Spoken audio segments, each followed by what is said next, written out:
In this case, the supply curve will become a horizontal line when price equals PW plus T because of the extra tariff of $T. At the same time, the equilibrium price increases from PW to PW plus T, while the quantity consumed falls from Q1 to Q3. After imposing the tariff, the volume of garments imported also drops from Q1 minus Q2 to Q3 minus Q4. The government's total income from this tariff is $T times Q3 minus Q4. That's the area of the shaded part on the demand and supply diagram. Next, let's see how import quota affects a small open economy.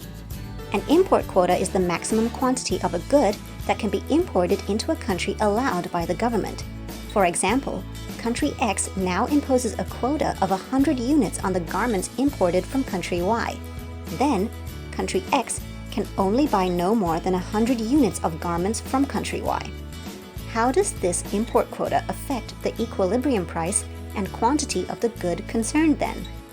Assume that country X can import any quantity of garments from country Y at PW, a price lower than producing by itself before import quota is imposed.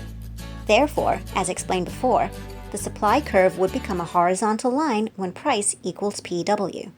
Now, country X imposes a quota on the garments imported from country Y.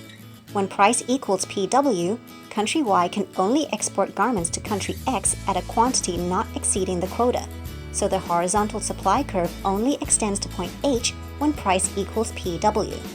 When the quantity imported reaches the quota, consumers in country X won't be able to import any extra garments even if they are willing to pay a higher price. Yet local producers will be willing to produce more garments according to their production plans. As a result, the supply curve becomes upward sloping again beyond point H. After the introduction of import quota, the supply and demand curve intersect at point I.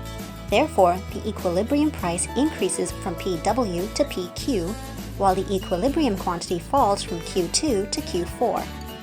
As the quantity of imported garments has been limited to Q4 minus Q3 units, the rest, or in other words, Q3 units of garments, are supplied by local producers. The area of K is called quota rent, the economic rent received by the international suppliers who import under a quota. All in all, when an effective import quota has been imposed in a small open economy, the quantity of the concerned goods imported from other countries will be limited, causing the equilibrium price to rise and the quantity consumed to fall.